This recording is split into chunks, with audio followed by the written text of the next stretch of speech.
Hi, my name's Hamani. I'm a proud Wiradjuri and Gurungurring young person from New South Wales. I am a task force member for our youth parliament program here in New South Wales. Pronouns are he, him. And yeah, and I'm a youth advocate. Hi, my name's Elysse and I live in South Australia. I also work for the YMCA in South Australia in youth and community services. My pronouns are she, her, and I'm coming from Ghana country. So the youth advocacy project that we're doing is a grant funded program that's going all around Australia, where we are running consultations, but we are here to get to know each other a little bit more today.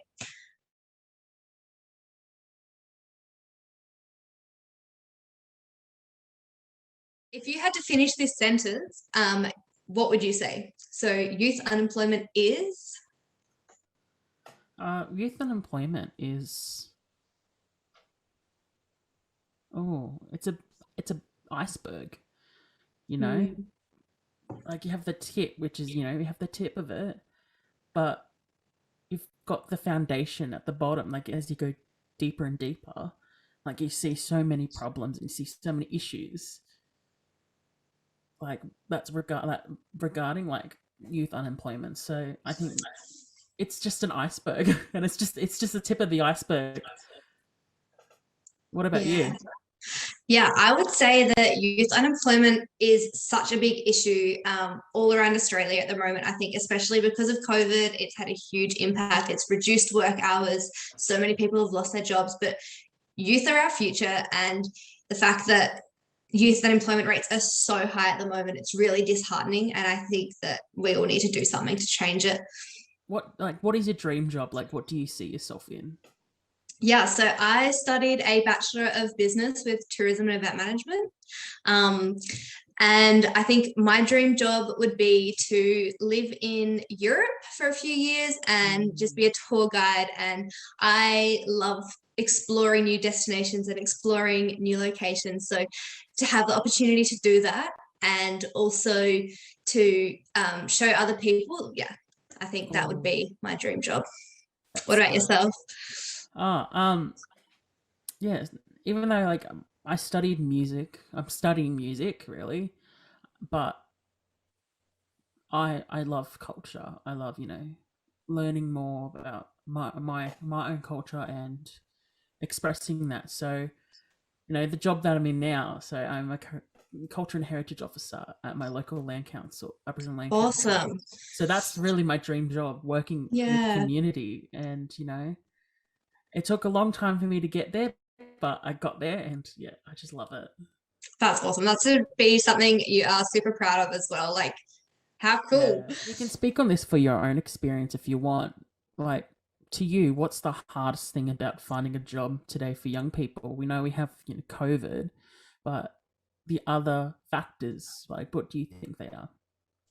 Yeah, I think the like from the consultations that we've run through this program, I think that accessibility, so being in like regional or rural areas, like actually having the ability to find a job that does give you meaningful work, like I think that's a huge issue, like public transport, being able to get to a job. Also, it's spoken a lot more about these days, so it's less taboo.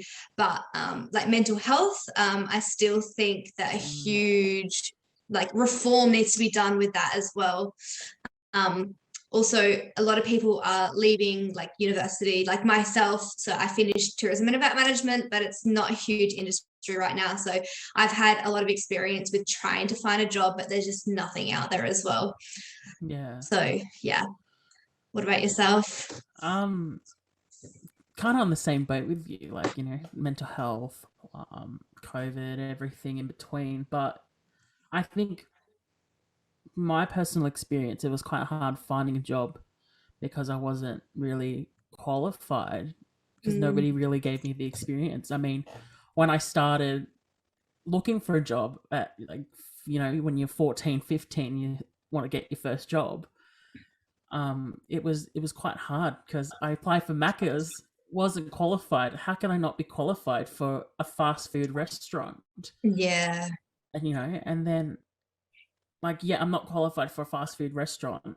and one of my first few jobs was working at a youth advisory council, you know, like That, giving yeah, recommendations back to government and non-government organizations. Like how am I not qualified?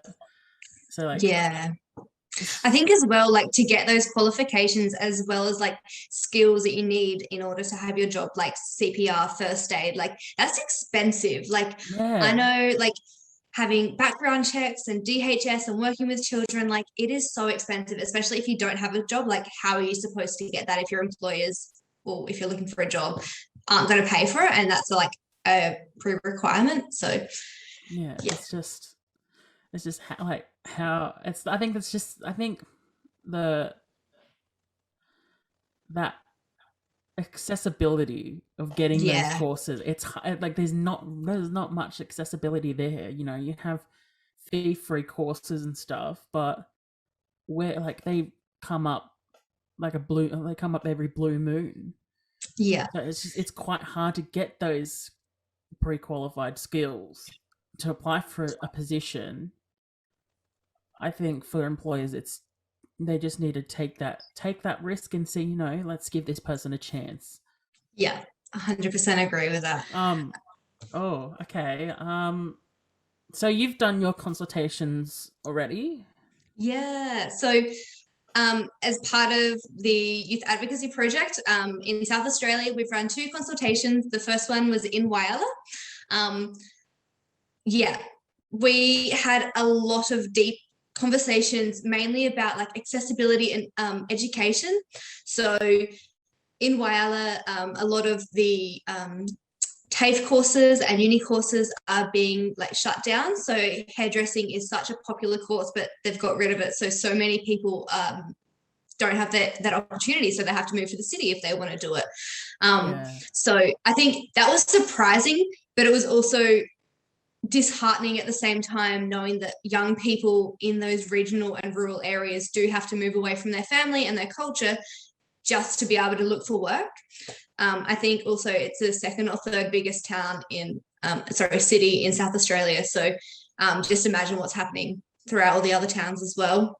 Yeah. Our second consultation was through a program called Relationships Australia. So we had 19 young people come along who do the flow programs. So that's flexible learning options. And they really just reinforced how the education system doesn't really help young people find jobs these days, and just how much of a reform actually needs to happen in order to help young people find jobs.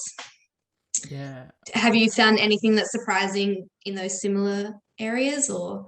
um so plot twist, I actually haven't done any consultations just yet because of COVID and because of the New South Wales Yeah, lockdown. But with what you said, I completely agree. That's like the accessibility of courses yeah, and stripping that away from young people and really from everybody, you know, it's you're not allowing people, we're not like, it's not allowing people to, you know, learn more about, themselves, about, things that they really want to do. Like, yeah, it's just crazy. But my consultations are regarding, employment accessibility. How do we, how they can find, how we find employment and maintain it.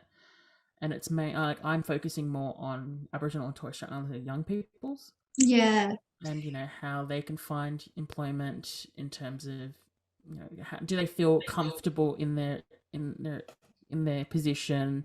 Is it culturally sensitive? Is it culturally safe, really? yeah, Um, and kind of working on this, like talking about their strengths and their weaknesses a bit, and finding solutions on how they can, how can employers work on those? How can we lift up both, the strengths and improve on their weaknesses to become yeah, strengths? So yeah, I'm really interested in what my consultations, like what comes out of them. yeah. What is like one change that you're hoping will happen from your consultations? Oh, oh, this may take a while for me to think. I think hopefully what the one change that will come out of it is, um, making sure that employers and employees have a culturally safe space to work. Yeah. There could be an organization or a company that has Aboriginal workers, but they don't want to identify within the organization or company because Yeah. they don't feel safe to do so. As I hope that will change, Yeah. and we can celebrate culture. Everybody can celebrate culture, and lift up those voices. So hopefully, like, that's the one change that comes out of my consultation.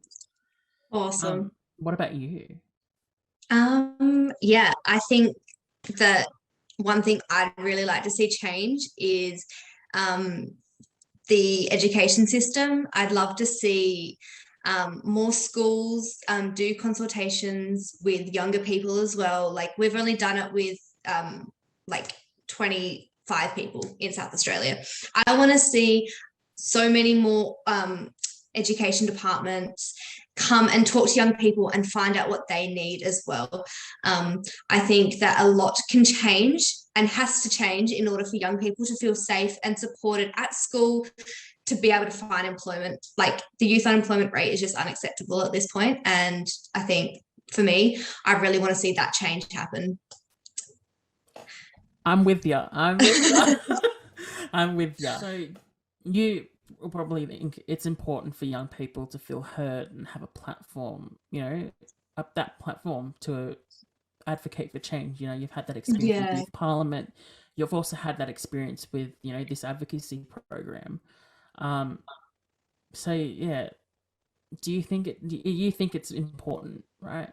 Yeah, definitely. I think that we all need to be advocates for our community, no matter how small or how large you're thinking. Like, we should all feel, I guess, supported in a way that we can have our voices heard. And I think it needs to be more acceptable and more spoken about, where youth and young people can go to have their voices heard. Like, you see what happens with the school strike for climate, for example, that happens all around Australia.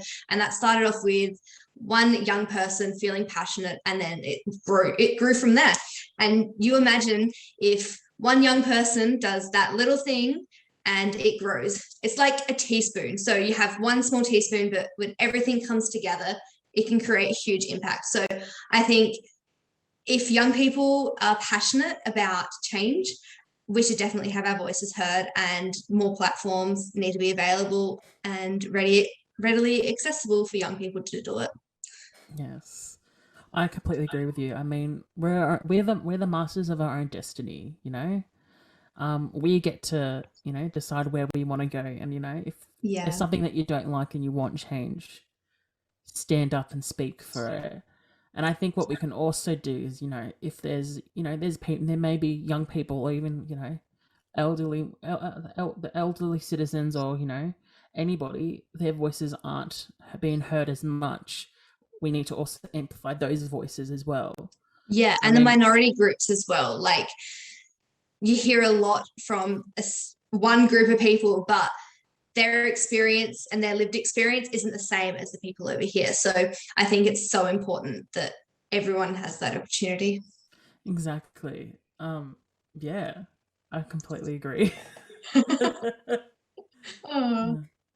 Well, it has been so lovely getting to know you, and I'm really, really excited to see what your consultation outcomes are. And yeah, hopefully when lockdown ends, we can maybe catch up. Yeah, hopefully. I really want to go to South Australia. I need to get out of New South Wales. Even though I love it, I need to leave so I can take a break because of lockdown.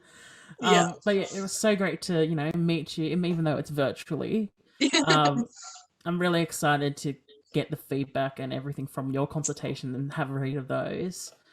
And for people who are watching, if you guys want to, have a read, or listen in on like what's happening, feel free to follow all of our social medias. Why Australia's Facebook, Instagram.